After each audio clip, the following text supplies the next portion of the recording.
Hello, it's John here. Today we have a very interesting topic for you. That is the Eton accent and vocabulary. Now, Eton is one of the most prestigious schools in the UK, if not the most prestigious. So where is Eton? Well, it's about 20 miles from central London, very close to the town of Windsor. Here is a sample of former pupils who all went to Eton. We have Damian Lewis, Eddie Redmayne, Tom Hiddleston, Bear Grylls and Ian Fleming all went to Eton. Plus two other Prime Ministers, British Prime Ministers who went to Eton, and they're the ones we're going to focus on today because I have recordings of both of them, that being Boris Johnson. For many people this is an astonishing moment of hope. And David Cameron. And that is something we should all be grateful for. And we're going to analyse their accent. Then we're going to look at the specific vocabulary that's used at Eton College.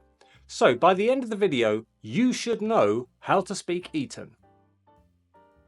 So let's start with Boris. Let's hear the way he speaks in this speech. Tonight we are leaving the European Union. For many people this is an astonishing moment of hope.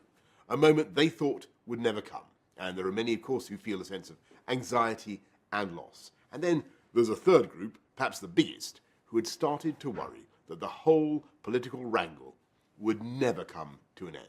So Boris certainly speaks with an RP or received pronunciation accent.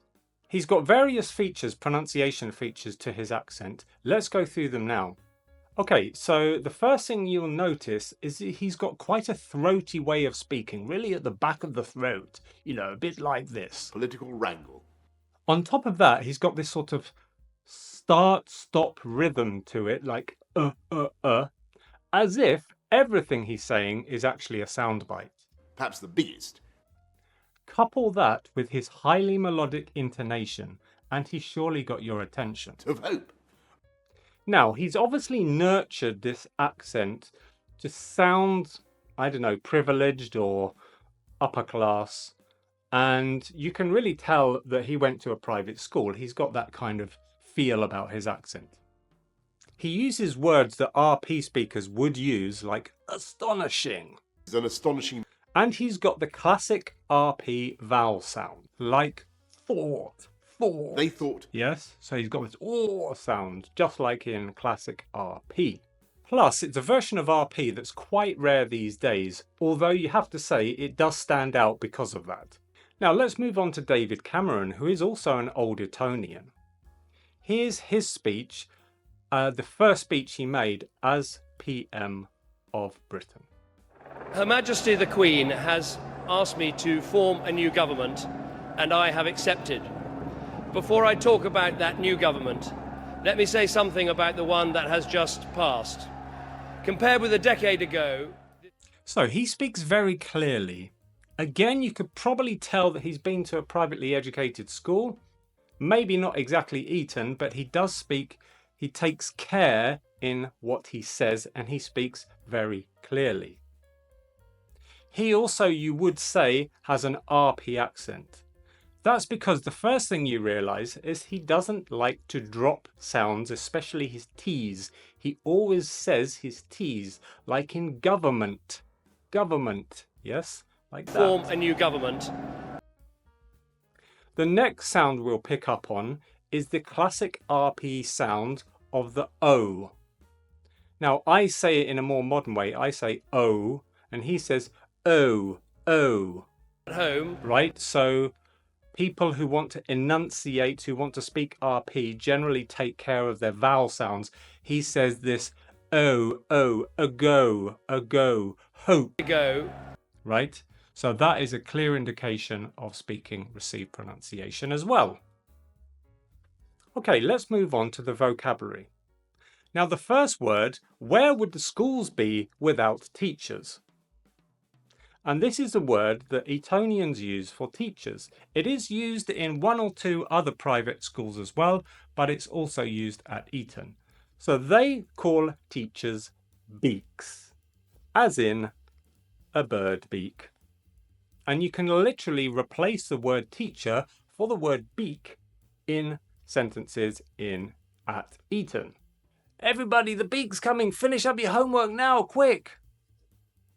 Something like that. Next, when I was looking at the fees for Eton, which are obviously extremely high, I noticed that the year is split into halves. However, the halves are divided into 3. So there's 3 halves to the year. That's very strange, isn't it? The next 2 are connected with eating. The first one is chambers. And that's a break in the morning when you can have a snack.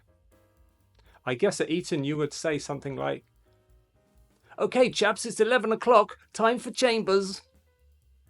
The second one is messing, which means to prepare a snack in the afternoon at your boarding house, because obviously all the kids at Eton live in boarding houses.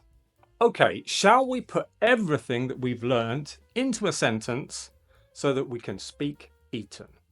So in this half, we're having chambers at 11, and then we're going to go back to the house at 3 for messing. But we have to be at the chapel at 3:30, otherwise the beaks will come hunting for us. And there you have it, a crash course in speaking upper class Eton.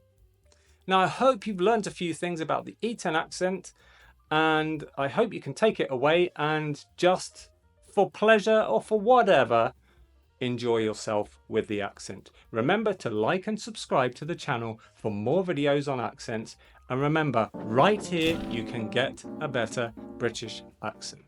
My name is John, and I'll say see you later. Stay connected. Bye.